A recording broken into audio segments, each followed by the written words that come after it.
Ka-curious, panoorin pa natin ang video na ito. Sabi ko, mangluloko itong tao din itong si Talibong eh. Mangluloko ito. Kaya sabi ko, hindi ko ito patatawarin itong tao ito. Yan. Hindi ko ito patatawarin. Kasi mangluloko eh. Mga ogok eh.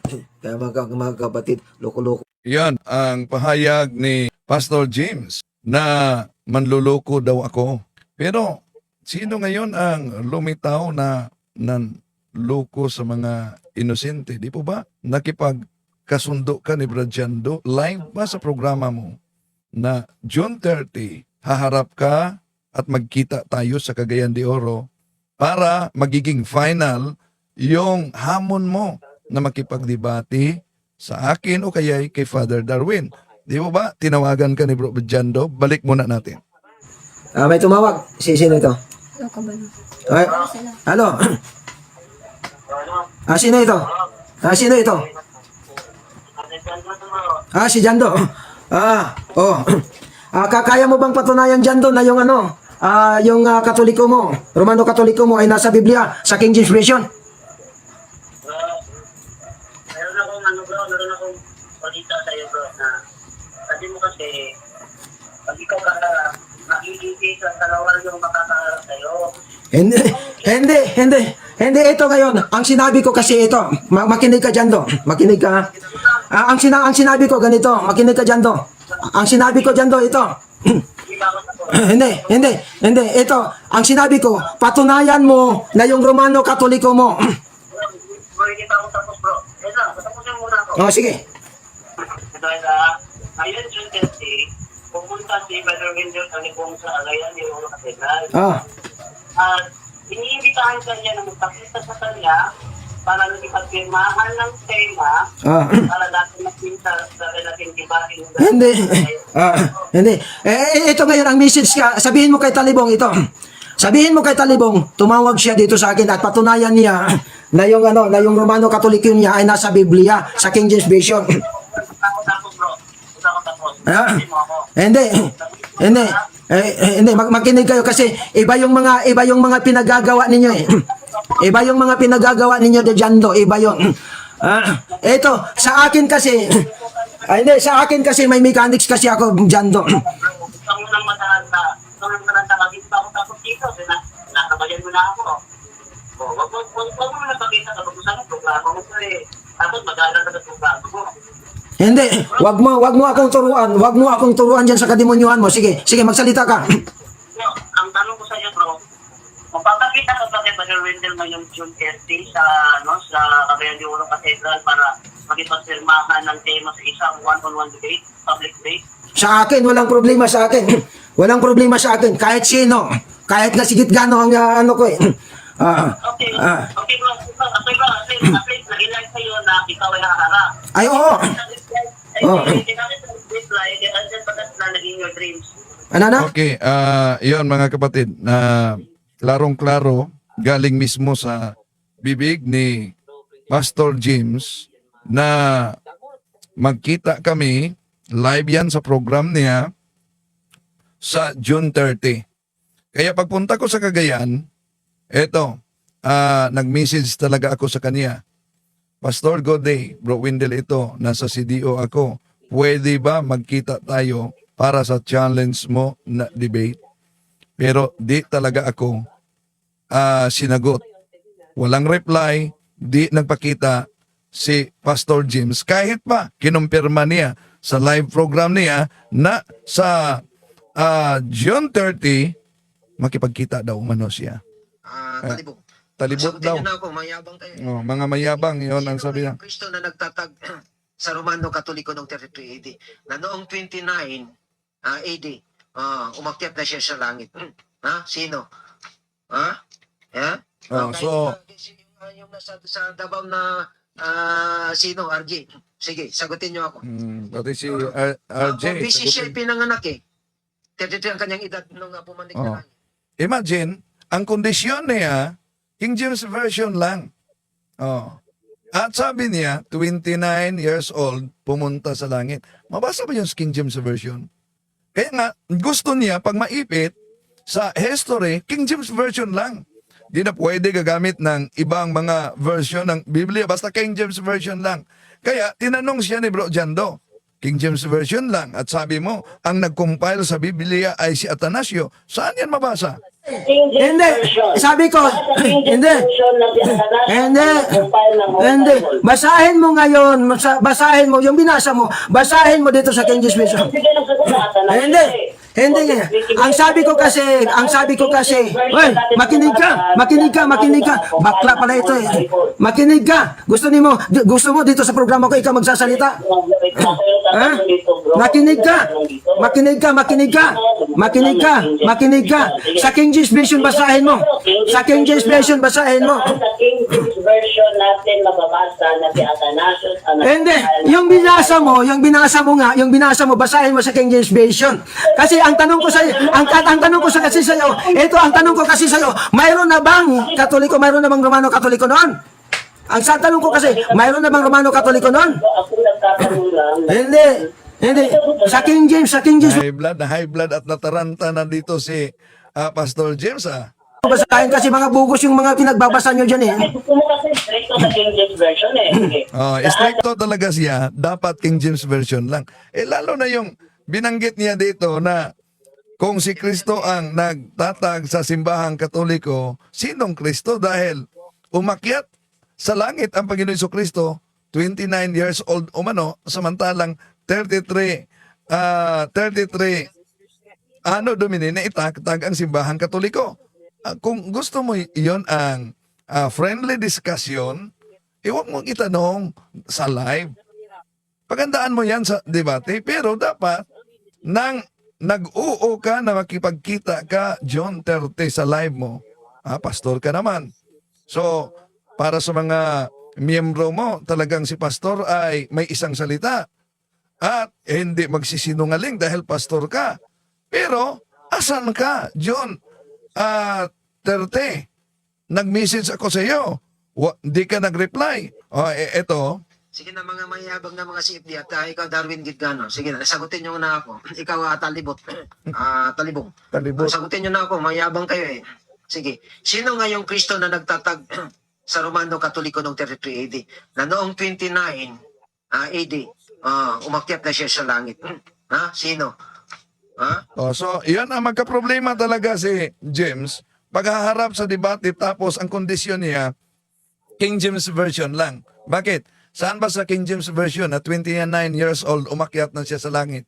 Dahil una, tandaan niyo mga kapatid, tayong mga Katoliko hindi tayo sola eskriptura tulad dito mga nagsusulputang sikta. Pero, kaya gumagamit tayo ng mga history. Pero sila na istriktong-istrikto na dapat sa Biblia lang at King James Version, edi mangangamuti ka sa argumentong yan. Bakit? Binanggit mo. 29 years old, umakyat na ang Panginoon doon sa langit. Sige nga, sa King James Version, saan yan mabasa? Pero kung gusto mo na iyon ang pinakamabigat na katanungan para sa debate, huwag mo itanong dito. Ihanda mo yan sa pagpakipagharap sa debate. Okay? Kaya nga, binalikan siya ni Bro Jando dahil siya gumagamit ng history. Halimbawa, sabi niya, ang nag-compile ang tanong kasi ni Bro Jando, kung hindi Katoliko, ang nag-compile ng Biblia, sino? Ang sagot niya, si Atanasio. Alam naman niya si Atanasio, Katoliko. Dito, mapansin ninyo, pinutol niya si Bro Jando. Kasi ang tanong ko sa iyo, ang tanong ko kasi sa iyo, mayroon na bang Katoliko, mayroon na bang Romano Katoliko noon? Ang tanong ko kasi, mayroon na bang Romano Katoliko noon? Ako nagtatanong lang. Hindi. Sa King James mo basahin kasi mga bugos yung mga pinagbabasa nyo dyan eh. Gusto mo kasi straight to sa King James Version eh. Sige. Saan sa King James Version? Hindi, yung binasa mo nga, hindi ka pala marunong eh. Yung binasa mo nga, basahin mo sa King James Version. Gusto mo sa King James Version eh. Hindi. Yung binasa mo. King James Version eh, King James Bible eh. Sige, basahan mo ako sa King James Bible. Saan sa King James Bible na si Atanasio ang nag-compile mga... Hindi nga eh. Yung tanong ko sa iyo kasi, basahin mo sa King James Version yung binasa mo. Ano ba naman yan? Ha? Ano ba naman Kasi ang tanong ko kasi sa iyo, mayroon na bang Katoliko noon? Mayroon na bang Romano Katoliko noon? Ha? Mayroon na bang Romano Katoliko noon? Yun ang tanong ko sa iyo. Mayroon na bang Romano Katoliko? Kasi yung binasa mo, hindi sa King James Version. Kasi nga, yung mga bugos yung mga Biblia ang ginagamit ninyo.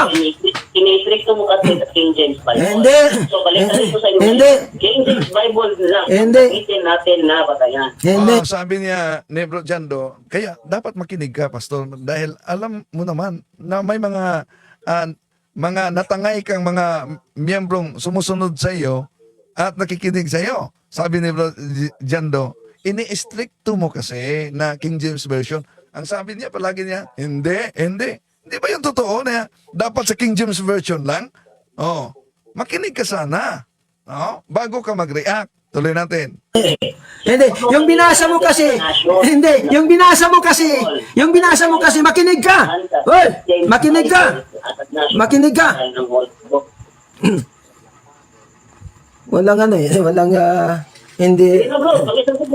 Hindi, ang tanong ko nga sa'yo, ang tanong ko nga sa'yo, ito. May sinyas na siya, ipaputol si Bro Jando. Dito, may sinyas na siya na ipaputol. Mayroon na bang Katoliko noon? May binabasa ka kasi. Hindi, may binabasa ka kasi. Ang sabi ko, basahin mo sa King James kasi yung binabasa mo, alam ko nasa bugos yan. Basahin mo sa King James, bro. Hindi, bakit ako? Ikaw nga inutusan ko eh. Inutusan kita, basahin mo sa King James Version.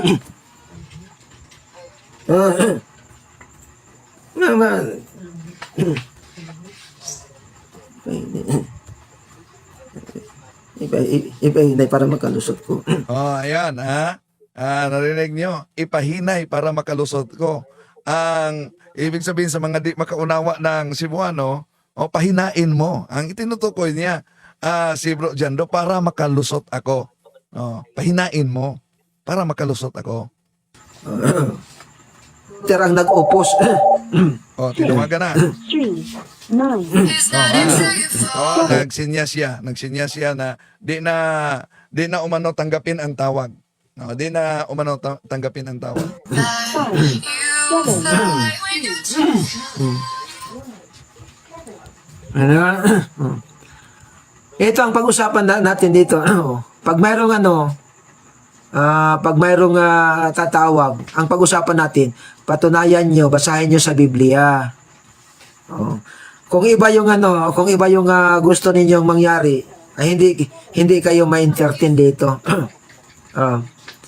Yung si Alababot kasi, medyo nayayabangan kasi ako sa kanya kaya pinapasok ko. Pero yun ang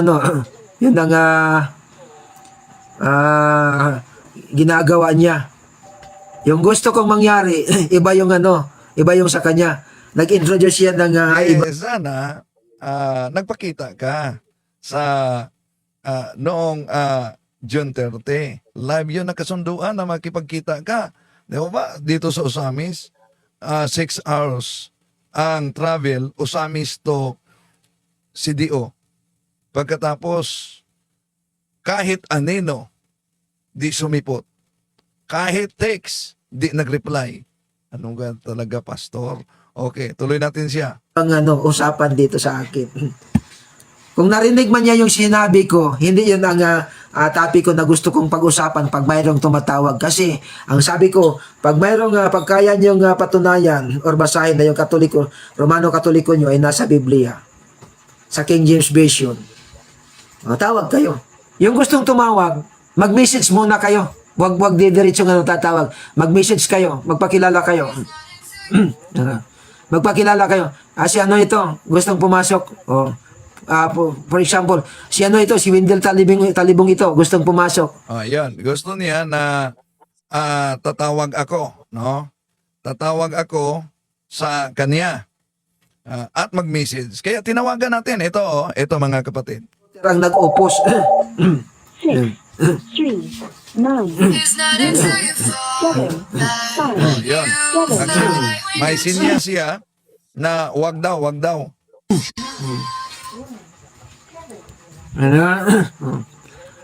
Ito ang pag-usapan natin dito. Pag mayroong Tinawagan ko uli. pag mayroong tatawag, ang pag-usapan natin, patunayan nyo, basahin nyo sa Biblia. Pag mayroong pagkaya nyo patunayan or basahin na yung Romano Katoliko nyo ay nasa Biblia. sa King James Version. Tawag kayo. Yung gustong tumawag, mag-message muna kayo. Wag didiretso nga tatawag. Mag-message kayo, magpakilala kayo. Message ako sa kanya. Magpakilala kayo. Si ano ito, gustong pumasok. For example, si ano ito, si Wendell Talibong ito, gustong pumasok. Message ako sige. sa kanya. Ito na. Alam niya na may message na ako. Malapit na akong matapos. Ay, Bukas na lang, alas 6. Kaya inabangan natin kung mag-live ba siya. Bukas na lang, alas 6. Wala pa siyang live.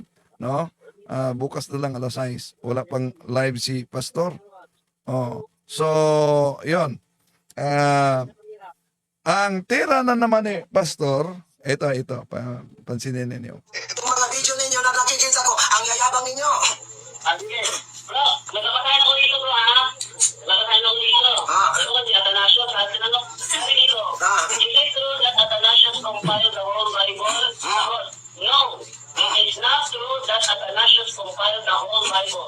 However, Athanasius, a 4th century bishop of Alexandria, played a significant role in the history of the Christian biblical canon. 367 AD.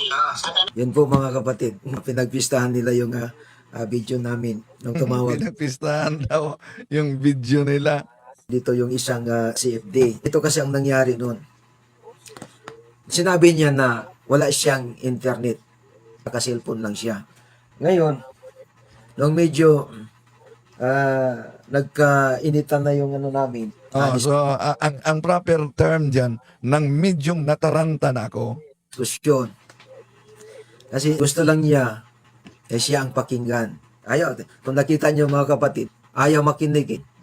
Sino ba ang ayaw makinig? Napansin ninyo mga kapatid?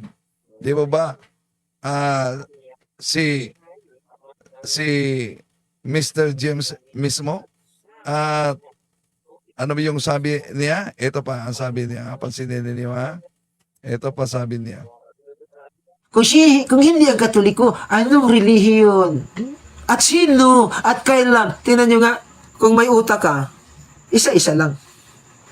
Sige, magtanong kayo sa akin, kung hindi ang Katoliko, sino? Di sinagot ko, si Athanasius, Katoliko yun si Athanasius. At yun ay kiniklaim nila na siya rin ang nag-compile. Nandito sa history ko eh. Siya rin ang nag-compile. Bakit gumagamit ka ng history kung para sa iyo, dapat King James Version lang?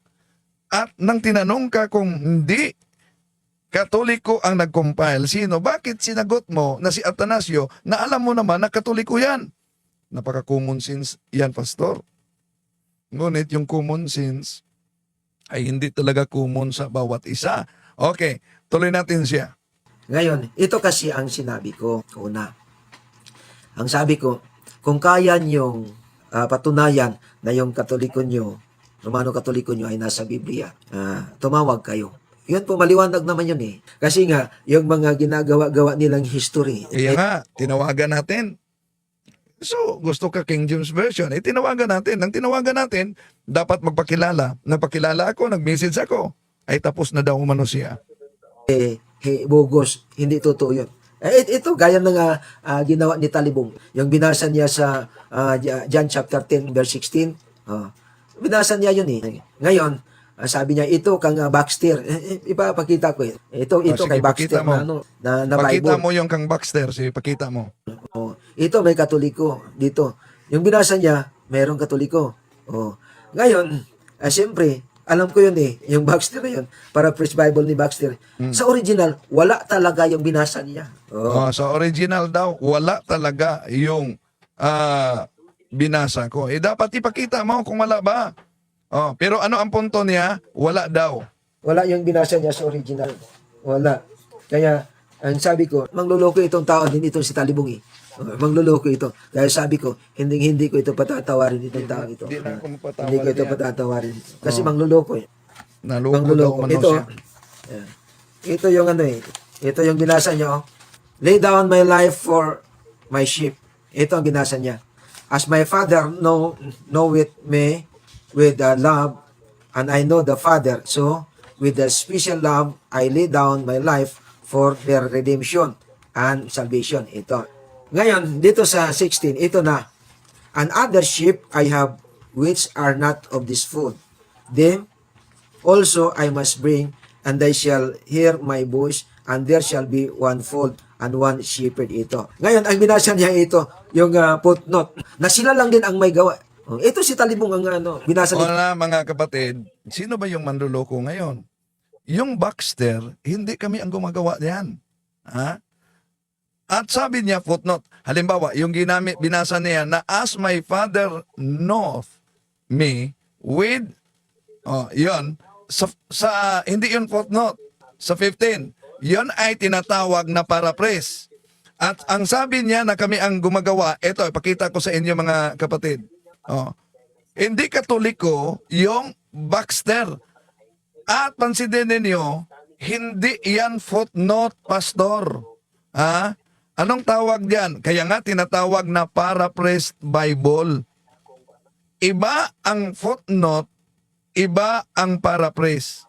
Ano po ba yung, ang hirap naman, kailangan pa tayong turo kung ano ang pagkakaiba sa footnote at paraphrase. O sige, di po ba, meron yung, ang galing ng aksyon ni pastor, igegel, no? Di ba? Yan, sige, tingnan mo, pastor. Ito, ano ang kahulugan ng paraphrase?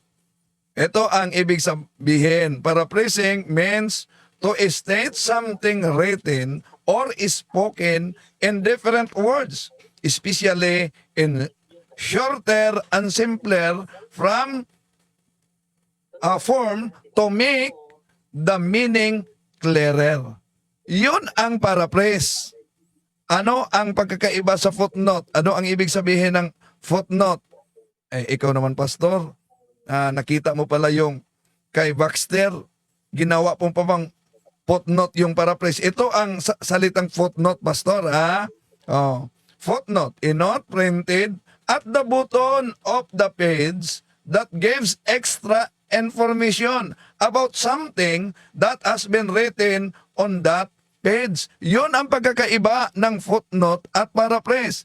Yung binasa mo at binasa ko, hindi yan footnote. Pakita ko sa inyo. Paraphrase yan. Paraphrase at hindi Katoliko ang gumagamit nagawa nito. Protestante po yan. Yun ang gusto niyo, letra por letra, mabasa sa Biblia. Pag nabasa sa Biblia, yun na. Yung iba, nag-print ng Bible o mano na imbento lang o na-research naman pag may time. Pakita ko sa inyo ang dokumento. Halimbawa, yung confraternity version na may One Holy Catholic Apostolic. Lahat, kahit Seventh-day Adventist, kahit Iglesia ni Cristo, imbento, version ni Talibong yan. Hindi nila alam kung pakita ko sa inyo ang dokumento, may isang version ng Confraternity Bible na special may paraphrase din na confraternity. At iyon ay, ayon sa dokumento, yung One Holy Catholic Apostolic Roman Church na mabasa letra por letra ay minsan lang yon inilabas. Limited edition. So, una, di man tayo letra por letra o sola scriptura, pero pinagbigyan natin sila ng iba't ibang salin, mga kapatid, dahil ang gusto nila, yung letra por letra, mabasa. Ngayon, may manabasa na. So, anong gusto? King James Version lang. Walang history.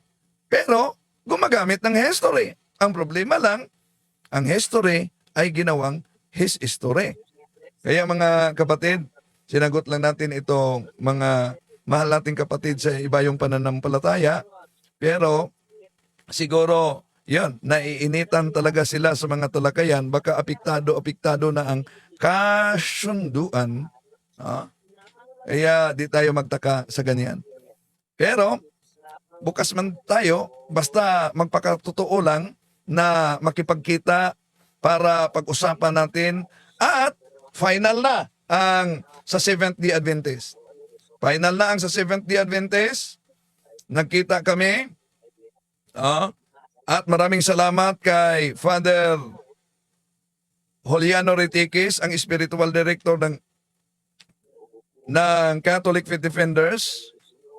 Maraming salamat po sa accommodation diyan sa katedral sa Cagayan de Oro, no? At ito ang bahagi sa pakipagkita namin kahapon. Na si Brother Ano, 30 to. June 30. ay kuan ba no? Brother Wendell. Ang schedule ay gawin sa August 4. Doon sa maraming salamat talaga Father Juliano Ritiquis at sa mga kapatian at sa mahal nating obispo diyan sa Cagayan de Oro City. So friendly discussion diyan sa Plaza, malapit sa Katedral, August 4. Condolence. Video ninyo, nakakikita ko. Ang yayabang ninyo. Sige. Bro, nagkakasayan ako dito bro ha. Nagkakasayan ako dito. Pero kasi Atanasio, sa atin ano. Okay, sandali muna. Condolence sa pamilya ni Bro Boy Buntong, ang pioneer na CFD diyan sa Pagadian City. So, ngayong Friday, pupunta kami diyan sa Pagadian para sa prayer service dahil last vigil na pala sa Friday, Saturday ilibing na si Bro Boy Buntong. So, punta kami diyan. Siguro alas 5 ng hapon. Okay? So, maraming salamat. Huwag din kayong magalit, mga kapatid, sa ganito mga pastor. Pagdasal natin sila. Pray for the conversion of unbelievers and poor sinners. Pagdasal natin, dahil hindi naman basta-basta yung natangay sa ibang sikta na natamaan ng venom ng kasinungalingan at propaganda na imagine, para sa kanila, ang Katoliko'y sa demonyo, ang Katoliko'y sa impyerno. Kaya ganun talaga sila kainit sa kanilang pananampalataya laban sa simbahang Katoliko. Pero, huwag natin silang isiping kalaban. No? Gawin natin sila tulad sa Seventh-day Adventist. Ito, Na si Brother nagkasundo kami sa Paksa. Nagkasundo kami sa Rome. ay kuan ba no? Nagkasundo kami sa sound Brother system. Wendell. Nagkasundo kami kung kailan. At si James Alado at si Bro Julito Daig ang titindi sa ngalan ng Seventh-day Adventist. At ako naman sa ngalan ng Simbahang Katoliko. Okay. So silang dalawa ang titindi sa paksa ito. Tagbo ng duha. So, mga Seventh-day Adventist. Brother Glenn Alado. At kauna-unahan namin pagkikita ito. Pero, bago dyan, nag-post na sila sa Facebook nila na haharapin daw nila ang sinungaling si Wendell. Talibok. Yan. Pero kaibigan kami dito. At maraming salamat sa handang snack ni Father Juliano Ritiquis sa katedral at sa lunch. Maraming salamat, Father. At yung si James, sinahanap din ni Father. Ang problema, di sumipot talaga. Malinaw naman yung pagtawag ni Bro Jando. Live talaga to. Imposible naman. Kung nakalimutan ni Pastor yan. Kaya ikinakalendar ko na isa siya, nag-text ako, di talaga nag-reply. Okay, eto. May tumawag. Sino ito? Ay, ano? Sino ito? Sino ito? Si Jando. Kakaya mo bang patunayan, Jando, na yung yung Katoliko mo, Romano Katoliko mo ay nasa Biblia sa King James Version? Meron akong balita sa iyo, bro, na sabi mo kasi, pag ikaw ka nakikita sa kalawal yung makakaharap sa'yo. Hindi, ito ngayon. Ang sinabi ko kasi ito, makinig ka dyan, makinig ka. Ang sinabi ko ganito, makinig ka dyan, ang sinabi ko dyan, ito. Hindi, ito, ang sinabi ko, patunayan mo na yung Romano Katoliko mo. Bro, hindi pa ako tapos, bro. Patapusin muna ako. Sige. Dahil ngayon, June 30, pumunta si Brother Wendell Talikong sa Agayan ni Oro Cathedral. At iniimbitahan ka niya na magpakita sa kanya para nakipagpirmahan ng tema para dati natin sa relating kibating. Hindi. Ito ngayon ang message ka. Sabihin mo kay Talibong ito. Sabihin mo kay Talibong, tumawag siya dito sa akin at patunayan niya na yung na yung Romano Katoliko niya ay nasa Biblia sa King James Version. Tapos, bro. Tapos. Hindi, makinig kayo kasi iba yung mga pinagagawa ninyo eh. Iba yung mga pinagagawa ninyo de Jando, iba yun. Ito, sa akin kasi sa akin kasi may mechanics kasi ako, Jando. Gusto mo nang matalanta. Gusto mo nang matalanta kasi ako tapos dito. Nakabayan mo na ako. Huwag mo na magpakita kapag gusto mo programa mo ko eh. Tapos mag-aalala sa programa mo. Hindi, wag mo akong turuan. Wag mo akong turuan diyan sa kademonyuhan mo. Sige, magsalita ka. No, ang tanong ko sa iyo, bro, magpapakita ka ba kay Brother Wendell ngayong June 30 sa Cagayan de Oro Cathedral para magipagpirmahan ng tema sa isang one-on-one debate, public debate? Sa akin, walang problema sa akin. Walang problema sa akin. Kahit sino. Kahit na sigit gano ang ko eh. Okay, bro. At least na-ilike sa'yo na ikaw ay haharap. Ay, oo. So walang problema sa kanya. Kahit sigit gaano pa, walang problema sa kanya. Ang problema lang, di siya makita. Yun. At sabi niya, napansin niyo, patawagin mo si Wendell Talibong sa akin. Patunayan niya na ang Roman Catholic mabasa sa King James Version. Kaya nga tinawagan natin. Ang nag-opos. 6, 3, 9, 7, 5, 4, 3, 2, 1. Ito ang pag-usapan natin dito. Pag mayroong tatawag, ang pag-usapan natin, patunayan nyo, basahin nyo sa Biblia. Pag mayroong pagkaya nyo patunayan or basahin na yung Romano Katoliko nyo ay nasa Biblia, sa King James Version, tawag kayo. Yung gustong tumawag, mag-message muna kayo. Wag didiretso tatawag. Mag-message kayo, magpakilala kayo.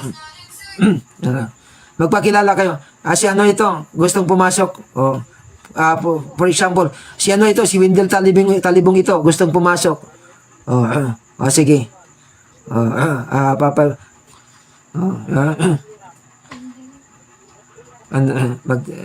Malapit na akong matapos. Bukas na lang, alas 6. Yan. Basta, yun na. Maraming salamat, Pastor. At least, enjoy silang nakikinig sa iyo. No? At di naman tayo kalaban. At kahit na sinabi mong naloko ka, niloko kita, kahit di ka nang pakita, pero tandaan mo, di tayo kalaban. Ngunit, panalangin natin sila. Dami pa na mga nagsusulputang sikta na umanib sa siktang tatag lamang ng tao. So ayan po mga peers, sanay kapupulatan po natin ito ng aral. At kung nagustuhan niyo po ito, please like and share, ibahagi po natin sa mga kakilala po natin. And please don't forget to follow and subscribe po ng ating YouTube channel, Mr. Curious Catholic. Muli po, this is Mr. Curious Catholic, kasama po ninyo sa pagtatanggol ng ating simbahan. Pro Deo et Ecclesia. Sa Diyos po ang lahat ng kapurian.